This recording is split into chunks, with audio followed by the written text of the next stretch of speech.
السلام علیکم محترم ناظرین کرام، میں آپ کو اپنے چینل پہ خوش آمدید کہتا ہوں۔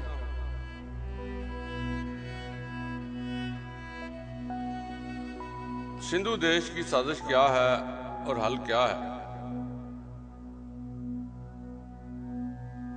بھارتی خفیہ ایجنسی راہ سندھ میں آزاد سندھو دیش کی سازش کر رہی ہے۔ سندھ میں رہنے والے عربی نژاد اور بلوچ بھارتی خفیہ ایجنسی راہ کی آزاد سندھو دیش کی سازش کے اعلی کار بنتے ہیں اور سندھو دیش کا راگ الاپتے رہتے ہیں، جبکہ اپنے ذاتی مفادات کے حصول کے لیے پنجابی اسٹیبلشمنٹ، پنجابی بیوروکریسی، پنجابی فوج کا راگ الاپ کر اپنی سماجی، سیاسی، معاشی، انتظامی بالادستی قائم کرنے میں مصروف رہتے ہیں۔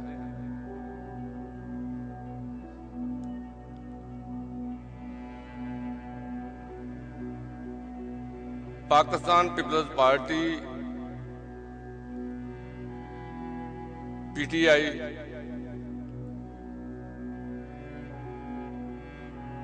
جنوبی پنجاب کو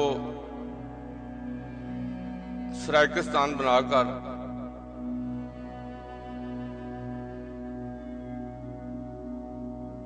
آزاد سندھو دیش کی بنیاد رکھ رہے ہیں۔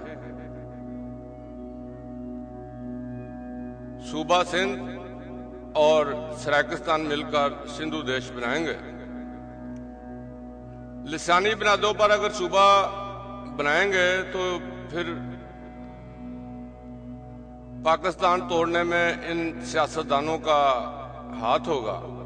لیکن اللہ کے فضل و کرم سے پاکستان قائم رہے گا تا قیامت قائم رہے گا، اور ان مفاد پرست سیاستدانوں کے سارے منصوبے خاک میں مل جائیں گے۔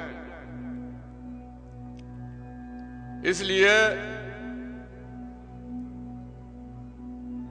جنوبی پنجاب کو پنجاب کا حصہ رہنے دیا جائے۔ 17 جنوری 2021 کو دادو اور جام شوروں کے درمیان سن کے علاقے میں عربی نژاد جی ایم سید کی سالگرہ منائی گئی۔ اس موقع پر سندھ پر قابض عربی نژادوں اور بلوچوں کی طرف سے نریندر مودی کی تصاویر اٹھا کر جلوس نکالا گیا اور نریندر مودی کے نعرے لگائے گئے۔ سندھ میں بلوچوں اور عربی نژادوں کی سیاسی جماعت پی پی کی حکومت ہے۔ پی پی کا چیئرمین بلاول زرداری بلوچ ہے اور سندھ کا وزیر اعلیٰ مراد علی شاہ عربی نژاد ہے۔ سندھ میں بلوچوں اور عربی نژادوں کی سیاسی جماعت پی پی کی حکومت ہونے کی وجہ سے پاکستان دشمن سرگرمیاں کرنے پر عربی نژادوں اور بلوچوں کے خلاف قانونی کارروائی کرنے کی امید نہیں ہے۔ پاکستان دشمن سرگرمیاں کرنے پر پاکستان کی سیکورٹی کے اداروں کی طرف سے کارروائی کرنے پر سندھ پر قابض عربی نژادوں اور بلوچوں کی طرف سے رونا دھونا اور شور شرابہ کرنا شروع کر دیا جاتا ہے، جبکہ سندھ کے اصل باشندے سماٹ کو سندھ پر قابض عربی نژادوں اور بلوچوں کی طرف سے پاکستان دشمن سرگرمیاں کرنے پر انتہائی دکھ اور تشویش ہے۔ اس لیے سندھ پر قابض عربی نژادوں اور بلوچوں کی طرف سے پاکستان دشمن سرگرمیاں کرنے پر کیا کرنا چاہیے اور کس کو کرنا چاہیے؟ وسطی پنجاب اور شمالی پنجاب کے سیاست، صحافت، اسٹیبلشمنٹ، بیوروکریسی سے وابستہ وہ پنجابی جنہیں سیاسی شعور نہیں ہے، وہ پنجابی جب سندھ سے بلوچوں اور عربی نژادوں کی آواز سنتے ہیں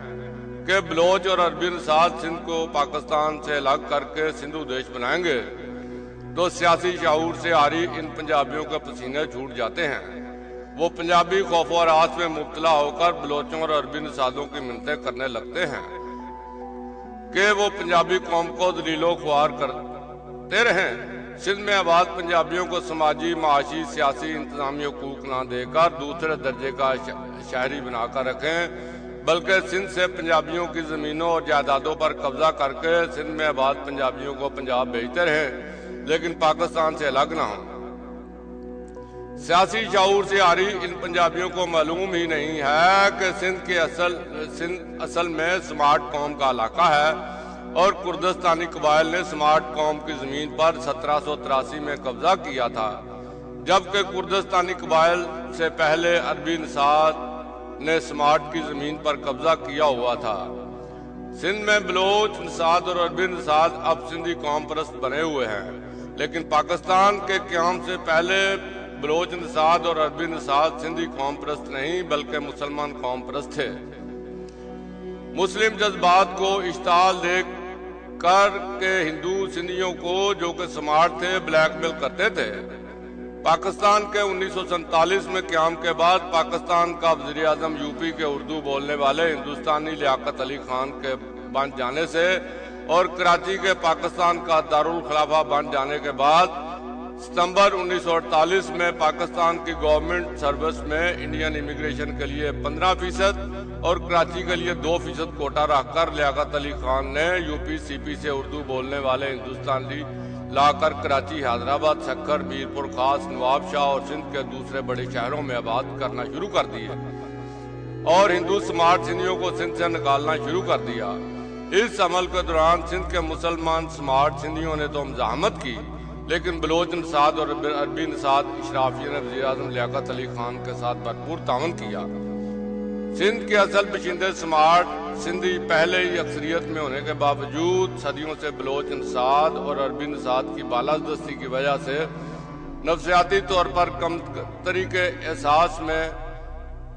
مبتلا تھے، لیکن ہندو سماٹ اور سندھیوں کو سندھ سے نکال دینے سے سندھ میں سماٹ سندھیوں کی آبادی بھی کم ہو گئی، جس کی وجہ سے سندھ کے شہری علاقوں کراچی، حیدرآباد، سکھر، میرپور خاص، نواب شاہ پر یو پی سی پی کی اردو بولنے والی ہندوستانی اشرافیہ کی اور سندھ کے دیہی علاقوں پر بلوچ نژاد اور عربی نژاد اشرافیہ کی مکمل سماجی، سیاسی اور معاشی بالادستی قائم ہو گئی اور سماٹ سندھی مستقل طور پر سماجی، سیاسی اور معاشی بحران میں مبتلا ہو گئے۔ پاکستان کے قیام کے بعد سندھ میں سماٹ سندھیوں کو نکال کر ان کے گھروں، زمینوں، جائیدادوں اور کاروبار پر قبضہ کرنے کے بعد یہ بلوچ نژاد اور عربی نژاد سندھی قوم پرست بنے بیٹھے ہیں۔ یہ بلوچ نژاد اور عربی نژاد مسلمان سماٹ سندھیوں پر سماجی، معاشی، سیاسی، انتظامی بالادستی قائم کرنے کے بعد سندھی قوم پرست بن کر سندھ میں رہنے والے مسلمان پنجابیوں کے ساتھ ظلم اور زیادتیاں کرنے کے ساتھ ساتھ سندھ کارڈ کے گیم کے ذریعے پنجاب کو بھی بلیک میل کرتے رہتے ہیں، سندھو دیش کی سازش بھی کرتے رہتے ہیں۔ سماٹ قوم کے پنجابی قوم کا تاریخی پڑوسی ہونے کی وجہ سے پنجابی قوم کا فرض بنتا ہے کہ سماٹ قوم کو بلوچ نژاد اور عربی نژاد کا تسلط سے نجات دلوائے۔ اس سے نہ صرف پنجابی قوم کی تاریخی پڑوسی قوم سماٹ کو بلوچ نژاد اور عربی نژاد کی سماجی، معاشی، سیاسی، انتظامی بالادستی سے آزادی حاصل ہوگی، بلکہ بلوچ نژاد اور عربی نژاد کی طرف سے سندھو دیش کی سازش کر کے سیاسی شعور سے آری پنجابیوں کو بلیک میل کرنے کی سازش بھی ختم ہو جائے گی۔ اور انشاءاللہ پاکستان تا قیامت تک قائم رہے گا، جب تک محب وطن پنجابی اس دنیا میں ہیں۔ پاکستان اور پنجاب کا کوئی کچھ نہیں بگاڑ سکتا۔ پاکستان زندہ آباد۔ ملتے ہیں اگلی ویڈیو میں۔ خدا حافظ، رب رکھا، خدا آپ کا حامی و ناصر ہو۔